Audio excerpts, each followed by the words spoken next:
তাহলে আজকে আমরা উপবৃত্ত ইলিপস পড়াশোনা করব। অধিবৃত্তের আমি অনেক অঙ্ক 3-4টা অঙ্ক দিয়েছি বেসিক, যার মধ্যে 3-4টা অঙ্কই 50-60টা অঙ্ক কভার করবে। আজকে আমি উপবৃত্তর একটা ফার্স্ট অঙ্ক, এটা সবাই তোমরা যখন উপবৃত্ত করবে, যারা যারা করবে এটা ফার্স্টে এটা করবে, দেখবে অনেক সুবিধা হবে। ফার্স্টে এটা করবে, থিওরি পরে বুঝবে। থিওরি বোঝার কোনো দরকার নেই, মানে থিওরি বোঝার দরকারই নেই, থিওরি বোঝা লাগবে না। থিওরি বোঝাটার সঙ্গে কোনো উপদ্যটার কোনো সঙ্গে নাই। ধরো তুমি থালায় ভাত খাবে, তো থালা আবিষ্কার কে করেছি জানার কি দরকার? থালা ভাত খাইলাও। সাইকেল চালাবে, তো সাইকেলকে আবিষ্কার করেছি বা জন্ম কত সালে হয়ে গেলো, তো বেফালতু জিনিস, ওইলাই থিওরি। হ্যাঁ, তো তুমি সাইকেল চালাও, দেখো শিখে যাবে। এমনি অঙ্ক করো, অঙ্ক শিখে যাবে। ফিজিক্স আর অঙ্কর মধ্যে তফাৎ আছে। ফিজিক্সে থিওরি বুঝে অঙ্ক করতে হয়, অঙ্কতে অঙ্ক পড়ে থিওরিটা বুঝতে হয়, তফাৎ আছে দুটা। কিন্তু অনুকরণ করে ফিজিক্স পড়ার সব টিচাররা এখন বর্তমানে। তো তুমি এই 16x² + 25y² সমান 400, এর আমি বাড়ি করব অক্ষ দৈর্ঘ্য, নাভিলম্বের দৈর্ঘ্য, শীর্ষ স্থানাঙ্ক, উৎকেন্দ্রতা, নাভি স্থানাঙ্ক, নিয়ামক সমীকরণ, সব কিছু বাড়ি করবো, গোটা বডিটা বাড়ি করবো। এইখানেই উপবৃত্তের ফার্স্ট অঙ্ক। এটাতে আমি উপবৃত্তের থিওরিও, এটা আমার অঙ্ক। দেখো উপবৃত্তের অঙ্ক আমি কী করে করছি। দেখো উপবৃত্তের প্রথমত উপবৃত্তের একটা সমীকরণ, মোটামুটি এখন আলফা বিটা দিয়ে বলছি না, আরেকটা অঙ্ক পরে ছাড়বো আলফা বিটা দিয়ে আমি। x² / a² + y² / b² সমান 1, এইটা উপবৃত্তের মনে রাখবে। এ যদি বড় হয় বি এর থেকে, কে বড় হবে সেটা নিজেকে সিলেকশন করতে হবে, এ বড় না বি বড়। যদি সবসময় মনে রাখবে এ বড়, তাহলে আমার ওয়াই এর নিচেও এ থাকতে পারে যদি বড় হয়। তখন এইটা হচ্ছে উপবৃত্তের বডি, এটা মূল বিন্দু, এটা এক্স অক্ষ, এটা ওয়াই অক্ষ। তো প্রধান অক্ষ আমি মনে রাখি এটা পরাক্ষ বাংলাতে, এইটা পরাক্ষ এই ক্ষেত্রে যদি এ বড় হয় বি এর থেকে। আর এইটা দেখুন উপনদী, তেমনি উপাক্ষ ছোট হবে, তাহলে এখানে বি ছোট বটে, তাহলে ওয়াই অক্ষটা ছোট, এক্সের নিচে যা আছে সেইটা বড়। এটা আমি মনে রাখি। প্রধান অক্ষ মানে পরাক্ষ, প্রধানের প, আর উপনদী মানে উপাক্ষ, উপ ছোট। এটা আমার ডিস্টার্ব হয়, আমি পরাক্ষকে উপাক্ষ ভাবে ফেলি, অনুপাক্ষকে পরাক্ষ ভাবে ফেলি, এই জন্য আমি এটা কোড করে নিয়েছি। এখন আর ডিস্টার্ব হয় না, তাও সত্ত্বেও আমি এটা করি। দেখো এই ক্ষেত্রে একটা উপবৃত্তের সংজ্ঞাত আমি আসছি। দেখো একটু বডিটা বুঝিলি, উপবৃত্তের একটু সংজ্ঞাত আসছি। এইখানে একটা গতিশীল বিন্দু আছে, যার একটা স্থির সরলরেখা আর একটি স্থির বিন্দুর সাপেক্ষে দূরত্বের অনুপাতটা ধ্রুবক হবে। অধিবৃত্তিতে ছিল দূরত্ব সমান হবে। এইটা হচ্ছে এখানে পি, এখানে এম, এখানে এস নাভি, তাহলে এসপি বাই পিএম <1 হবে। আর ইয়াদের একটা অনুপাতটা এসপি পিএম এর অনুপাতটা কিন্তু ফিক্সড। এসপি পিএম এর অনুপাতটা এখানে আমরা ই ধরব, উৎকেন্দ্রতা, এক্সটেন্সিটি। আর এর মান মুখস্থ করে দিবে, এর মান √1 - b²/a²। বি এ দেওয়া থাকবে, যেটা বড় সেইটা এ। মান সংখ্যা দিয়ে অঙ্ক হবে পরে, এখন এ বি দিয়ে বলছি আমি। অঙ্ক করলে বেশি বুঝবে। উৎকেন্দ্রটা বুঝো এখানে, আর বেশি বোঝার দরকার নাই। উৎকেন্দ্রটা √1 - b²/a²। আচ্ছা, যদি এক্স অক্ষের নিচের যেটা ঘাত আছে, মানে এ বড় হয়, মানে যেটা বড় সেটাই এ। এক্স অক্ষের নিচে যদি এ থাকে, মানে আমি সবসময় বড় মানে এ, যেটা বড় সেটা এ। ওয়াইয়ের নিচেও এ থাকতে পারে, যদি ওয়াইয়ের নিচেরটা বড় হয়, নিচের মানটা। অঙ্ক দেওয়া থাকবে, অঙ্ক দিলে বেশি বুঝবে, আমি বলছি এবার। এটা বেকার বুঝছি, তাও বুঝো, একটু বুঝো, জাস্ট মানেগুলা শুধু। তো ইয়ার ক্ষেত্রে নাভিবিন্দু এই দুটা থাকবে, এইটা হবে এই (0), তাহলে এই দিকেরটাও নাভিবিন্দু হবে এই (a,0) এক্স অক্ষটা প্রধান অক্ষ। এই ক্ষেত্রে এইটা শীর্ষবিন্দু হবে a,0, এদিকেও তাহলে শীর্ষবিন্দু (a,0), মূল বিন্দু 0,0, এটাই মানে এটাই প্রধান বিন্দু, এটাই উপঅক্ষ, মানে এইটাই শীর্ষবিন্দু। এর ক্ষেত্রে এইটাই মূল বিন্দু উপবৃত্তের এটাই সেন্টার, উপবৃত্তের এটাই কেন্দ্র। নিয়ামক সমীকরণ x - এইটা +a/e, তাহলে এই দিকে হবে x - a/e। আর এইটা নিয়ামক বিন্দু, আমি নিয়ামক বিন্দুর দিকে বিরাট ধ্যান দিই, এটা এই (0), তাহলে এদিকেরটা হবে a/e, 0 -a/e, 0, এটা +a/e, 0। নাভি বললাম এই (0), নিয়ামক বিন্দু এই (0), a/e, 0, আর এটা a গুণিত e, 0। আর এইটা হচ্ছে ইয়ার মানে শীর্ষবিন্দু a,0। এই দিকের গুলো সব মাইনাস, যেটা পজিটিভ বললাম, মাইনাসগুলো ধ্যান দেওয়ার দরকার নেই, একদিকটা ভাবলেই হবে। এই দিকটা তুমি মাইনাস করে দেবে সব বিন্দুগুলো। আর এক্ষেত্রে এইটা ওয়াই অক্ষটা উপাক্ষ, যদি এ এক্সের নিচে থাকে, এ তো সবসময় বড়, তাহলে এইটা প্রধান অক্ষটা হবে, পরাক্ষ হবে এক্স অক্ষটা। পরাক্ষ উপাক্ষ সিলেকশন করাটা অঙ্ক।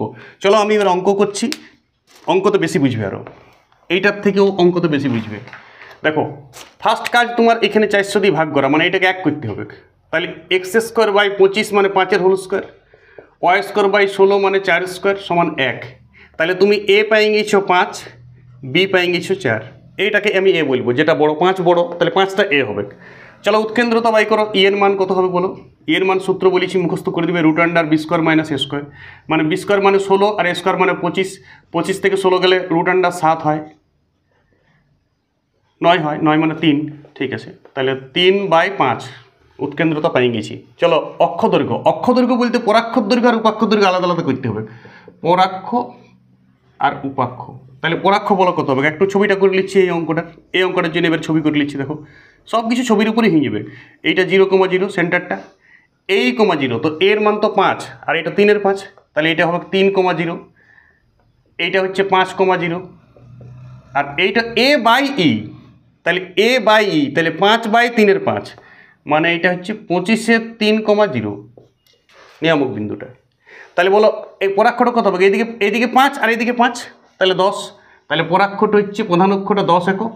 উপাক্ষ কত বলো? এদিকে 4, এটা 4, এটা দেখো এইটা হচ্ছে 0,4 আর এটা 0,-4, তাহলে এইটা 4 এটা 4, তাহলে উপাক্ষর দৈর্ঘ্য কত হবে? 8। অক্ষ দুটোর দৈর্ঘ্য হয়ে গেল।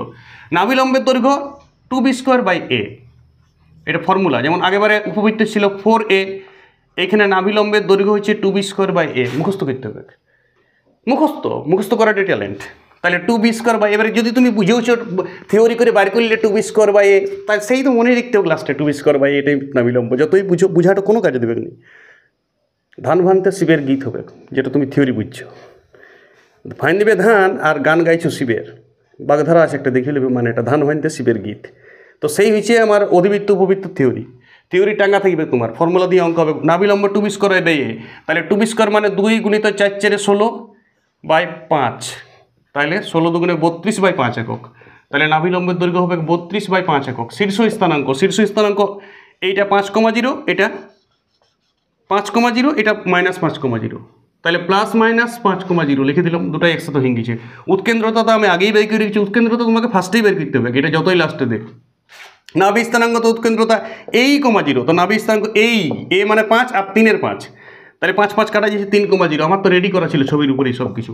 এটাও +- হবে, কারণ এদিকে একটা নাভি আছে, এদিকেও একটা নাভি থাকবে, যা থাকবে দুটো থাকবে উপবৃত্তে। নিয়ামক সমীকরণ তো আমি বলেছি, এটা x, এটা কত কোন অক্ষের সমান্তরাল আছে? নিয়ামকটা y অক্ষে, তাহলে x = a/e, তাহলে a/e এর মান কত? a/e, a মানে 5 আর e মানে 3-এর 5, মানে 25/3, তাহলে x = +-25/3। দুটা নিয়ামক সমীকরণ হয়ে গেছে, এটা প্লাস এদিকে একটা মাইনাস, একবারই +- দিয়ে লিখে দিয়েছি। আশা করি তুমি সবগুলাই বুঝে গেছো। আরও এরকম অঙ্ক নিয়ে একবার তুমি এই দিকে এটা করে, মানে ওয়াইয়ের নিচে এটা করে, ওয়াই অক্ষটাকে পরাক্ষ করে আর উপাক্ষ করে, ঠিক তার পরের অঙ্কটা নিজে প্র্যাকটিস করবে। 4-এর দাগের অঙ্ক 6টা দিয়ে আছে ফার্স্ট এসএনদের বইয়ে, 4-এর দাগে, সেই 6টা অঙ্ক আগে শেষ করবে। 4-এর দাগের অঙ্ক, 4 নম্বর অঙ্কগুলো, তারপরে তুমি সেকশন 1 থেকে করবে। একটা অটকিবে না, অন্তত তুমি 60 থেকে 70টা উপবৃত্তের অঙ্ক সেকশন 1 মানে 1 নম্বরের MCQগুলো, 2 নম্বরগুলো সব নিজে পারবে। যদি তুমি 4-এর দাগ থেকে শুরু করো, এই অঙ্কটা শুরু করো, বডিটা একটু বুঝো, হালকা বুঝো, থিওরি লয়, বডিটা বুঝে লও যে কোনটা নাভি কোনটা কি, সঙ্গে একটু বুঝো উৎকেন্দ্রতা কী জিনিস। অধিবৃত্ত তো উৎকেন্দ্রতা ছিল, ওর মানে 1 ছিল, SP = PM ছিল এখানে। S মানে নাভিবিন্দু, P মানে উপবৃত্তের উপরে বিন্দু বা অধিবৃত্তের উপরে একটা প্যারামেট্রিক বিন্দুটা। ইয়ার প্যারামেট্রিক হবে, আবার একটা প্যারামেট্রিকটা বলে রেখে দিই, ইয়ার প্যারামেট্রিক হবে A cos θ আর B sin θ। যেমন অধিবৃত্তে ছিল a² 280, তেমনি A cos θ, B sin θ, এটি আর প্যারামেট্রিক। দেখবি প্যারামেট্রিক দিয়েও মাঝে মাঝে অঙ্ক আটকিবে না, ত্রিকোণমিতি যার করা আছে প্যারামেট্রিক আটকিবে না, মাধ্যমিক লেভেলে ত্রিকোণমিতি জানলেই হবে। আর এই অঙ্কটা আগে তুমি রিপিট করো, বারবার 2-3বার রিপিট করো, সব কিছু বুঝো, একটা অঙ্ক দিয়ে সব থিওরিটা বুঝে নাও, গোটা অধিবৃত্তের বডিটা বুঝে নাও উপবৃত্তের। তারপর তুমি সেকশন 1-এ চলে যাও। একটা অঙ্ক তোমার যদি আটকে আমাকে বলবে, একটা অঙ্ক আটকেবে না, কিন্তু তুমি 4-এর দাগের অঙ্কটি দয়া করে সবাই ফার্স্টে করো। দেখো একবার তুমি রেভলিউশন ঘটাও, বিপ্লব ঘটাও তুমি একবার, উপবৃত্তের কোনো টিচার লাগবে না। তুমি 4-এর দাগের এই অঙ্কটা, ঠিক তার পরের অঙ্কটা দেখবে, এইদিকে 25 লাও, ওয়াই এর দিকে 16 লাও, আর এইটা 400ই থাক, তুমি আরেকবার করো অঙ্কগুলো সব, যেটা এইটা তখন ওয়াই অক্ষটা উপাক্ষ হয়ে যাবে, এই পরাক্ষ হয়ে যাবে, প্রধান অক্ষ। পরাক্ষ মানে প্রধান অক্ষ, আমি বলি এর কোড। পরাক্ষ মানে প্রধান অক্ষ, আমার কোড। উপাক্ষ মানে উপনদী, তো উপ মানে ছোট, তাহলে এখানে উপাক্ষ সবসময় ছোট হবে। বি এর লাইনটা হচ্ছে উপাক্ষ আর এ এর লাইনটা হচ্ছে পরাক্ষ। ওয়াই এর নিচেও এ থাকতে পারে, এক্স এর নিচেও বি থাকতে পারে, এমন নয় এক্স এর নিচে এ থাকবে। সবসময় মনে রাখবি যেটা বড় সেইটাকে আমরা এ ধরে নিই, যে ধ্রুবক পদটার মান বড় সেইটাকে আমরা এ ধরে নিই। এইখান থেকে উপবৃত্তের তোমার 60টা অঙ্ক হয়ে যাবে, আরও 2-3টা অঙ্ক স্পেশাল থাকে, যেমন অধিবৃত্ত তো 4-5টা স্পেশাল অঙ্ক আছে। তাহলে তোমার লেসেনটা শেষ। লেসেনটা মোটামুটি 2 থেকে 3 দিন লাগবে। বাড়িতে তুমি 2 দিন করবে, একদিন টিউশনে করে নেবে, 2 দিন টিউশনে করবে, একদিন বডিটা শিখে গেলে তারপরের দিনে তুমি সব অঙ্ক শেষ করে দিবে।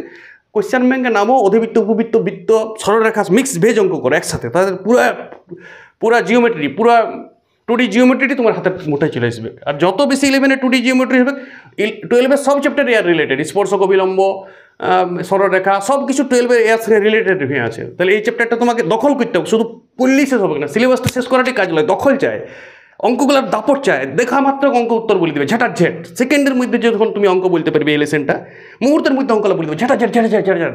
এই অঙ্কটা করতে তোমার তো বোঝাও, এই অঙ্কটা করতে মানে আমাদের এই অঙ্কটা করতে 1 মিনিট লাগে, ঝাটাক করে দেবো। এইটা দেখলে আমি এত কিছু এ বি বলবো না, মুখে মুখে বি করে দেবো, উৎকেন্দ্র তো মুখে মুখ করে দেবো, শটাক করে উত্তর বসিয়ে দেবো, ঝাড় ঝাড় ঝাড় ঝাড় উত্তর বসিয়ে দেবো। তুমি যে অঙ্ক দেবে এই প্যারামেট্রিক, হ্যাঁ এরপর আলফা বিটা ফর্মে আমি করবো, যেমন অধিবৃত্তেরও আলফা বিটার ফর্ম ছিল, ওয়াই মাইনাস বিটা তার হোল স্কয়ার। তখন এইটা সেন্টারটা অন্য পয়েন্টে চলে যাবে। এটা আমি একটা অঙ্ক দিয়ে উপবৃত্তকে শুরু করলাম, এরপর আমি উপবৃত্তের অঙ্কগুলো কন্টিনিউ করবো।